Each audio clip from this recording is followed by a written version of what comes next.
ஹாஃப்ரி வணக்கம். Making of the constitution, அதாவது TNPSC group 2 and 2Aல ஜென்ரல் ஸ்டடீஸில் இந்தியன் பொலிட்டி அதில் முக்கியமான ஃபர்ஸ்ட்டு சாப்டர். ஓகேவா, making of the constitution. So இதில் நிறைய ஃபேக்ட் வரும், ஃபேக்ட். ஓகேவா, அதெல்லாம் நோட்ஸாக எடுத்து வச்சுக்கோங்க. ஃப்யூச்சரில் உங்களுக்கு ஈஸியாக யூஸ் ஆகும், ஈஸியாக நீங்கள் ரிவைஸ் பண்ணிக்கலாம். ஸோ அதுக்காக ஓகேவா. ஃபஸ்ட்டு பாருங்கள், டிமாண்ட் ஃபார் கான்ஸ்டியூஷன் அசம்பிளி. இதுக்கு கான்ஸ்டியூஷன் கிடையாது, கான்ஸ்டியூஷன் அசம்பிளி. ஓகேவா, தமிழில் வந்து சட்டமன்றம், சட்ட அமைச்சரகம். ஸோ அதுக்கு தான். ஓகேவா, முத 1934 1934 எம்என் ராய் அப்படிங்கிறவர் தான் ஃபஸ்ட்டு அவரோட வாதத்தை வச்சார், அந்த ஐடியாவை வச்சார். ஓகேவா, இந்தியாவுக்கு ஒரு கான்ஸ்டியூஷன் அசம்பிளி வேணும் அப்படிங்கிறது. செகண்ட் யார் அப்படின்னா நம்ம இந்தியன் நேஷனல் காங்கிரஸ். எப்போது 1935. தேர்டு ஜவஹர்லால் நேரு. இந்த படம் பாருங்க, ஜவஹர்லால் நேரு. அதாவது 38. ஸோ 3 பேர் கேட்டிருப்பாங்க. ஓகேவா, ஓகே. அதுபடி தான் இந்த பாருங்கள் என்ன இந்த நேரு சொல்லியிருப்பார். அதுபடி தான் நம்ம இந்தியன் நேஷனல் காங்கிரஸ் வந்து டிக்ளேர் பண்ணியிருப்பாங்க. Constitution of free India must be framed அப்படின்னு சொல்லி கேட்டுப்பாங்க. ஓகேவா, ஸோ ஆல்ரெடி கேட்டாக்க திரும்பியும் ஜவஹர்லால் நேரு சொன்னதை வலியுறுத்தியிருப்பாங்க. அவ்வளோதான்.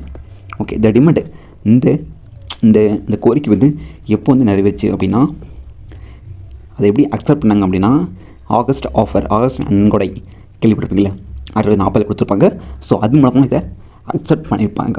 ஓகே, அப்படிங்க ஞாபகம் வச்சுக்கோங்க. ஆனால் ரியலாகவே இன் 1942 சார் ஸ்டாஃபோர்ட் கிரிப்ஸ். ஓகேவா, இது கேள்விப்பட்டிருப்பீங்க. Member of cabinet came to இந்தியாவுக்கு வந்திருப்பார். வந்து ஒரு டிராஃப்ட், ஒரு சட்டத்தை ப்ரொபோசல் பண்ணுவார், ஒரு பேப்பரை. அது என்ன அப்படின்னா, framing of independent constitution to be adopted after the world war 2. அதாவது உலக போர் 2 முடிஞ்ச பிறகு இந்தியாவுக்கு ஒரு இண்டிபெண்டன்ட் கான்ஸ்டியூஷன் வந்து ஃப்ரேம் பண்ணணும் அப்படிங்கிறது சொல்லியிருப்பார் அவங்க வந்து. ஓகேவா, த கிரிப்ஸ் ப்ரொபோசல் வேர் ரிஜெக்டட் முஸ்லீம் லீக். இந்த கிரிப்ஸ் ப்ரொபோசலை வந்து யார் வேணாம் சொல்லிட்டாங்க அப்படின்னா முஸ்லீம் லீக். ஸோ அதை ஞாபகம் வச்சுக்கோங்க, எழுதி கூட வச்சுக்கோங்க. ஓகேவா, இவங்க என்ன வான் பண்ணாங்க அப்படின்னா, இந்தியாவை 2 பிரிக்கணும், ஒன்று பாகிஸ்தான், இன்னொன்று இந்தியா அப்படிங்கிற வான் பண்ணிட்டு இருந்தாங்க. இவங்களுக்கு தேவை நினச்சிட்டே இருந்தாங்க. ஓகேவா, ஸோ அதனால தான் இந்த கிரிப்ஸ் ப்ரொபோசலை வந்து இது பண்ணாங்க.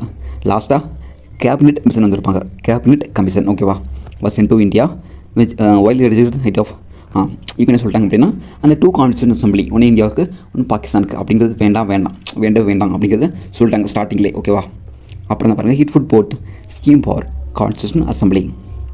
இது வந்து அதாவது இவங்க வந்து அந்த மாதிரி செப்பரேட்டாக கான்ஸ்டியூஷன் அசம்பிளி வேண்டாம், ஆனால் நாங்கள் வந்து கான்ஸ்டியூஷன் அசம்பிளி கொண்டு வரோம் அப்படின்னு சொல்லிட்டாங்க.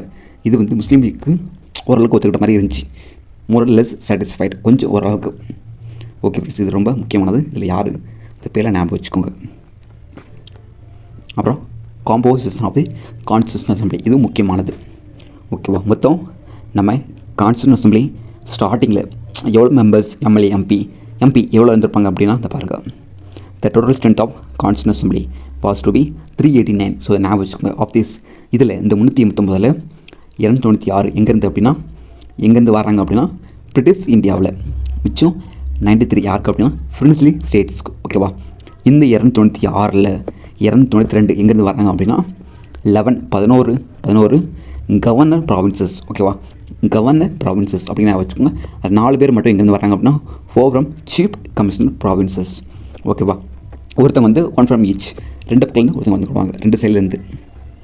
ஓகே ஃப்ரெண்ட்ஸ், அப்புறம் பாருங்கள், each province and principal state. இப்போது ஒவ்வொரு மாநிலம் அப்புறம் பிரின்சிபல் ஸ்டேட் இருப்பாங்கல்ல, கேரளாவில் திருவாங்கூர். ஸோ அவங்க சொல்லுவாங்க பிரின்சிபல் ஸ்டேட்.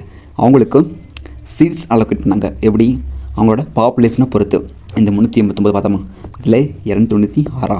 ஸோ அதில் 292 வந்து பிரிட்டிஷ்க்கு. மிச்சம் எவ்வளவு? மிச்சம் 4 தான் வந்து எங்கள் நம்மளோட கவர்னர் ப்ராவின்சஸ்லாம் வருவாங்க. ஓகேவா, ஸோ அவங்களுக்கு எப்படி இந்த சீட்டை பிரித்து கொடுத்தாங்க அப்படின்னா, பர்பஸ் டு பாப்புலேஷன், எவ்வளோ பாப்புலேஷன் இருந்தாங்க அதை பொறுத்து சீட் பாருங்கள். 1 seat was to be allotted for every million population. ஒரு 10 லட்சம் பாப்புலேஷன் இருக்காங்க அப்படின்னா அதுக்கு ஒரு சீட்.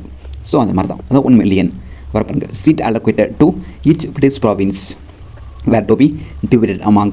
அந்த சீட்ஸ் கொடுத்தாங்கல்ல, அது பிரித்து கொடுத்தாங்க. யார் யாருக்கு? முஸ்லீமுக்கு, சீக்கு, ஜென்ரல் அப்படின்னு. ஜென்ரலில் யார் வருவாருன்னா ஆல் எக்ஸப்ட் முஸ்லீம், சிக்ஸ் இந்த முஸ்லீம் சிக்ஸ் தவிர்த்து வந்தவங்க எல்லாமே ஜென்ரல் தான். ஓகேவா? ஸோ அவங்களுக்குமே in proportion to their population அதே தான். Okay, the representatives of each community were to be elected by members of that community in the provincial legislative assembly, and the voting was to be by method of proposed representation by means of single transferable vote. இதை நீங்கள் இங்கிலீஷில் தெரிஞ்சுக்கோங்க, தமிழில் சொல்ல முடியல. So எப்படி ஓட்டு போட்டாங்க அப்படின்னா, அதாவது அந்த பிரின்சிபல் ஸ்டேட் அப்படின்னா அவங்களே ஓட்டு போட்டு ஆள் எடுத்துக்கிடுவாங்க. ஓகேவா? ஸோ அவங்க என்ன முறையை கையாண்டாங்க ஓட்டு போடுறதுக்கு அப்படின்னா இதுதான் method of proportional representation by means of single transferable vote அப்படின்னு ஞாபகம் வச்சுக்கோங்க. The representatives of the princely state were to be nominated by heads of princely state. இப்போது பிரின்ஸ்லி ஸ்டேட்லேருந்து சில ரெப்ரசன்டேட்டிவ் வந்திருப்பாங்க. ஸோ அவங்கள நாமினேட் பண்ணது யார் அப்படின்னா அந்த அந்த பிரின்ஸ்லி ஸ்டேட்டில் இருக்கிற ஹெட் தான். ஓகே, தலைவர். ஓகே ஃப்ரெண்ட்ஸ், இதை ஞாபகம் வச்சுக்கிறது ஃபுல்லாக. அப்புறம் இது மூலமாக என்ன தெரியுது அப்படின்னா நம்மளோட கான்ஸ்டியூஷன் அசம்பிளி எப்படி இருந்திருக்கு பழைய காலத்தில், பார்ட்லி எலெக்டட் பார்ட்லி நாமினேட்டட், அதாவது பாட்டாக ஓட்டு போட்டு கொஞ்சமாக பாதி பேர் வந்து ஓட்டு போட்டு வந்தாங்க, பாதி பேர் வந்து நாமினேட் பண்ணி வந்தாங்க. இவங்க சொல்கிறது மூலமாக இவங்க வந்தாங்க. ஸோ அதான். ஓகே, அப்புறம் members were to be elected எப்படி இன்டைரக்ட்லி எலெக்டட், மக்கள் போய் ஓட்டு போட்டு அவங்கள செலக்ட் பண்ணவில்லை. ஓகேவா? ஸோ அப்படின்னு தெரிஞ்சுக்கோங்க. லிமிட்டட் பிரான்ச்சைஸ் தான், ரொம்ப கம்மியான ஓட்டு தான், அதிகமான ஓட்டு கிடையாது. ஓகே ஃப்ரெண்ட்ஸ், இந்த எலெக்ஷன் நடந்திருக்கும் என்றைக்கு இந்த கான்ஸ்டியூஷன் அசம்பிளி ஃப்ரேம் பண்ண பிறகு எலெக்ஷன் நடந்திருக்கும். ஸோ அதில் யார் எவ்வளோ சீட் வாங்கியிருப்பா இந்த பாருங்கள். ஓகே, இதில் இன்றைக்கி ஆகஸ்ட் 1946 எலெக்ஷன் நடந்திருக்கு. அதில் நம்ம இந்தியன் நேஷனல் காங்கிரஸ் வந்து 108 சீட்ஸ் வந்து வின் பண்ணிட்டாங்க. முஸ்லீம் லீக் வந்து 73 seats, small groups and dependence அவங்களாம் 15 சீட்ஸ், அவ்வளோதான். 93 seats allotted to the principal state were not filled. அதாவது 93 சீட்ஸ் வந்து யாருமே ஃபில் பண்ணல, ஜஸ்ட் அது அப்படியே கேப் ஒரு இதாக இருந்துச்சு. அப்படியே அந்த பிரின்சிபல் ஸ்டேட் வந்து செலக்ட் பண்ணவே இல்லை, அவங்க அப்படியே தனி நின்ட்டாங்க. ஓகே ஃப்ரெண்ட்ஸ், அப்புறம் இதில் பிரின்சிபல் ஸ்டேட் அப்படிங்கிறவங்க வந்து ஞாபகம் வச்சுக்கோங்க, ஃபஸ்ட் எலெக்ஷன் அவங்க பார்ட்டிசிபேட் பண்ணலை. ஓகேவா? இந்த legislative away from the constitution assembly, constitution அசம்பிளியோட தள்ளியாக நிற்கணும் அப்படின்னு முடிவு பண்ணிட்டாங்க. ஸோ ஞாபகம் வச்சுக்கோங்க, only INC International Congress, Muslim League அவங்க மட்டும் தான். அப்புறம் இண்டிபெண்டன்ஸ் கேண்டிடேட். ஓகே ஃப்ரெண்ட்ஸ், இதெல்லாம் ஓகே. இது வந்து சீட்ஸ் அலோகேட் பண்ணியிருப்பாங்க, அதே தான். அடுத்து ஒர்க்கிங் ஆஃப் தி கான்ஸ்டியூஷன், இதை நம்ம நெக்ஸ்ட் வீட்டில் பார்ப்போம். ஓகேவா? இது ரொம்ப ஈஸி.